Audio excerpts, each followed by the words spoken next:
Bonsoir à tous et merci de votre fidélité. Nous sommes en direct pour vous informer sur Covid-19 et ce soir, nous allons aborder la thématique sous un angle aussi précis, concis et clair. Et le thème est libellé comme sujet Togo, vaccination panique en Inde, inquiétude en Afrique pour mieux évoquer la question, le sujet dans tout son ensemble. Mon invité, docteur Asimawe Pana, il est bien sûr médecin de santé publique, épidémiologiste et ancien haut fonctionnaire de l'Organisation mondiale de la santé à la retraite. Avec lui, nous allons devoir passer au pain fin, tout ce qu'il y a de concret dans ce thème. Bonsoir. Bonsoir Mathieu.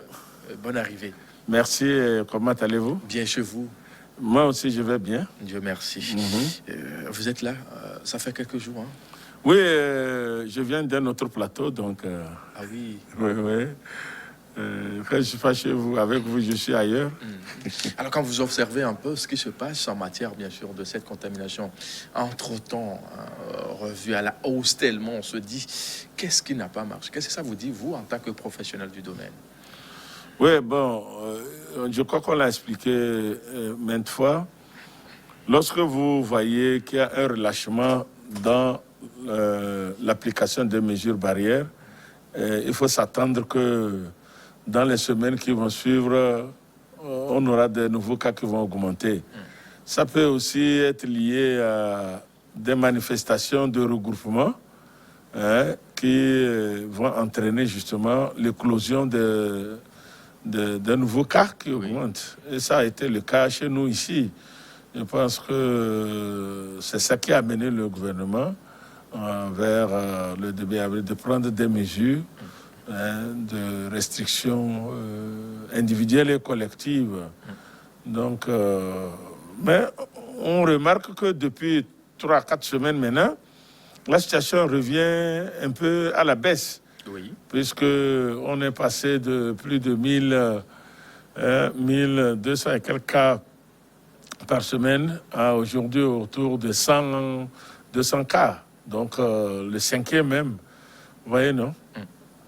Donc ce qui explique l'augmentation des cas, on aura probablement parlé de ça, puisque vous évoquez le problème de l'Inde. Oui. C'est ce qu'on a observé, malheureusement. Alors, on sait qu'au Togo, la campagne de vaccination a été lancée. Nous étions le 10 mars dernier par la chef du gouvernement, Madame Sidé Meroto-Menga Dogbe, qui a procédé au lancement juste au lendemain. Vous qui êtes bien sûr les professionnels du domaine, vous êtes fait vacciner le 11. Et selon les statistiques publiées, pour la première phase, on a eu jusqu'à 160 000 personnes de vaccinées au Togo. Et la deuxième phase a démarré. Nous étions également le 19 avril dernier et ça continue avec le vaccin AstraZeneca. Entre-temps aussi, on a réceptionné Sinovac. Et on se dit, quel est le topo aujourd'hui alors où nous débattons en matière de cette vaccination, puisque c'est de ça qu'il s'agit.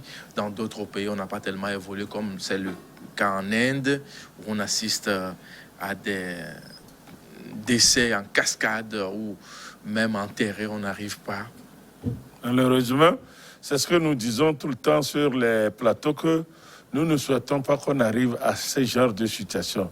Et pour ne pas arriver à ce genre de situation, il faudrait simplement qu'on puisse comprendre et appliquer les mesures barrières. C'est ça, on ne cessera de le dire. C'est les mesures barrières et puis l'observance des mesures de restriction parfois que les gouvernants sont obligés de prendre. Il faut qu'on les applique. Malheureusement, en Inde, si vous regardez, c'est après quelques événements, dont 2 événements majeurs liés à leur fête traditionnelle. Et qu'il y a eu une explosion des cas, malheureusement. Et aujourd'hui, on a par jour près de 400 000 cas, avec 4 000, voire même parfois 5 000 décès par jour, ce qui est énorme. On est aujourd'hui autour de 219 000 décès en Inde. Et là, je pense que c'est quand même excessif. Hein. Alors, au Togo, je pense que la vaccination continue. Aujourd'hui, si on fait le point, on a autour de 230 000 personnes qui ont été vaccinées, toutes les cibles confondues. Vous savez qu'on a commencé par les personnels de santé, puis on est passé aux agents de santé de plus de 50 ans dans le Grand Lomé. Et après maintenant, on a ouvert pour les sujets de 30 ans et plus. Oui. Voilà. Donc aujourd'hui, on a vacciné près de 230 000 personnes. Ce qui est, je pense que les cibles qui étaient notre objectif ont été pour le moment atteintes à plus de 75-80%, ce qui est important. Maintenant, il y a la dernière vague d'arrivage, comme vous l'avez dit. Sinovac, 200 000 doses qui sont arrivées. Et donc, les vaccinations continuent, non seulement dans le Grand Lomé, mais également dans les régions à l'intérieur du pays. Quel rapport on peut faire entre ce qui est en train de se passer actuellement en Inde et avec certains pays en Afrique, en particulier le Togo, parce qu'ils ne se sont pas vraiment fait vacciner, ou c'est parce qu'on a fêté ou on n'a pas respecté les mesures barrières qu'on en est arrivé là? Je viens de dire qu'en Inde, ce qui s'est passé, c'est clair qu'ils n'avaient pas encore... L'Inde, c'est quand même 1,3 milliard de personnes. Hein. Oui. Et ils n'avaient pas encore vacciné leur population. Entièrement, ils ont commencé, mais ils n'ont pas encore vacciné au moins 60% de leur population.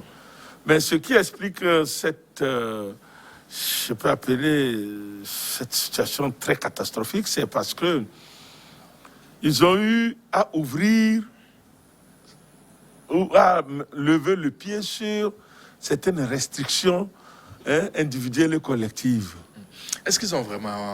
Mais oui, parce que... la démographie aussi, hein. Non, il y a la démographie, mais il y a... Si vous regardez, à New Delhi, ils ont autorisé certaines activités. Et dans certaines régions, ils ont autorisé certaines activités. Et la situation qui a amené à l'explosion des cas, c'est cette fête-là où des milliers de gens, vous avez vu les images, hein, où des milliers de gens sont allés faire leur bain, etc., etc. Donc il n'y avait plus de distanciation sociale, il n'y avait plus de port de cache-nez, etc., etc. Et puis bon, on peut cacher, hein, ça c'est comme ça. Alors, maintenant... L'Inde fabrique. Le laboratoire du monde.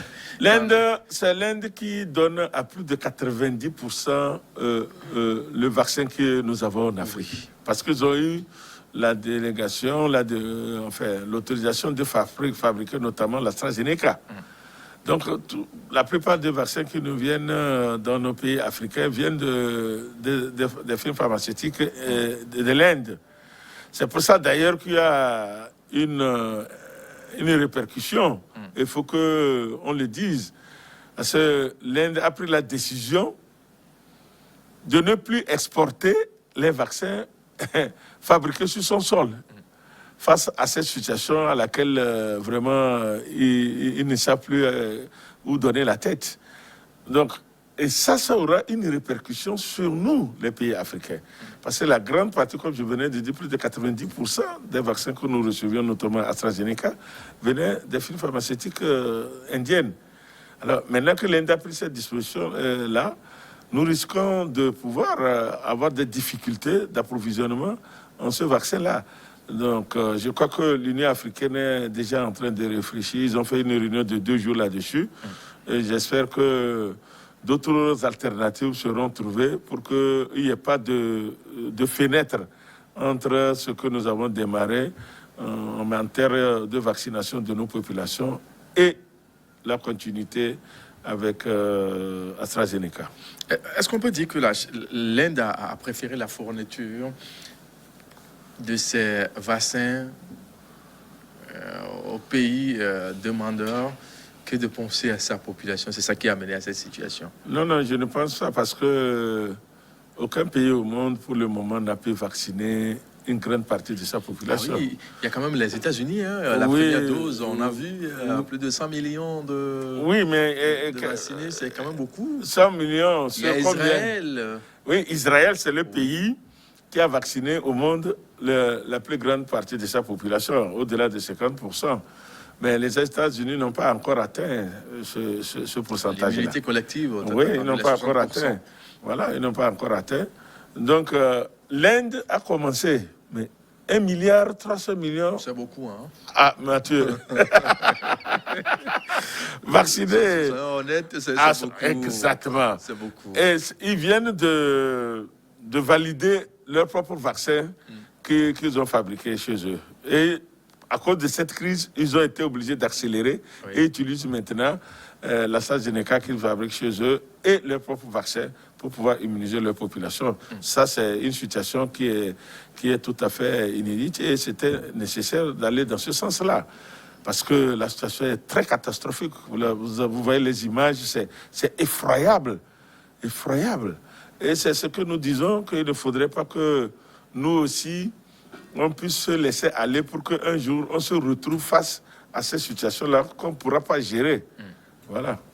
On ne va pas en arriver là, non. J'espère qu'on ne va pas arriver là par le comportement des uns et des autres. Il faut aussi voir la démographie aussi qui est importante. En Inde, ça peut être aussi l'une des causes aussi importantes en matière de cette Nous sommes d'accord, mais... C'est 1,3 milliard. Nous sommes d'accord, mais vous êtes aussi d'accord avec moi que si 500 personnes se réunissent et qu'ils n'appliquent pas les mesures barrières, eh bien, de là, c'est fini. La contamination va aller vite et on peut avoir des cas qui vont flécher. C'est ce qu'on a connu d'ailleurs dans le Grand Lomé, vous vous rappelez, ou qui a mené le gouvernement à prendre ces mesures-là. Et aujourd'hui, on peut affirmer que grâce à ces mesures-là, eh bien, les effets sont positifs, puisque on est passé de 1000 et quelques cas par semaine à 200 cas la semaine passée. Donc, la corrélation est automatiquement faite. Alors, on sait aujourd'hui qu'il y a plusieurs pays qui viennent en rescousse, bien sûr. À l'Inde, il y a la France, il y a d'autres pays qui ont emporté des bouteilles d'oxygène et autres. Les États-Unis ont envoyé des bouteilles, la France a envoyé... Comment on peut expliquer tout ça là? Mais c'est ça le problème. Je pense qu'on cette solidarité qui naît en même temps, et puis bon, voilà, et il faut sauver la situation. Mathieu, la pandémie de Covid a amené tout le monde à réfléchir, notamment dans le cadre du renforcement de son système de santé de chaque pays. Ça, on a compris que, du moins, les dirigeants ont compris que l'adage qui disait de mettre l'accent sur le renforcement des systèmes de santé n'était pas un adage vain et qu'il vaut mieux se préparer à d'éventuelles arrivées des épidémies. Vous voyez, non? Aujourd'hui, il n'y a personne dans le monde qui puisse dire que cet adage-là, non, c'est bon, non. Parce que l'Inde, c'est un pays, disons, intermédiaire. Alors, mais voilà qu'aujourd'hui, ils ont compris que leur système de santé n'était pas robuste par rapport à la population que ce système-là devrait servir. Comment on en est arrivé à un déficit d'oxygène? Garde les fils. On va devoir marquer la toute première pause dans cette émission. On revient dans la deuxième partie dans un instant pour mieux creuser le sujet.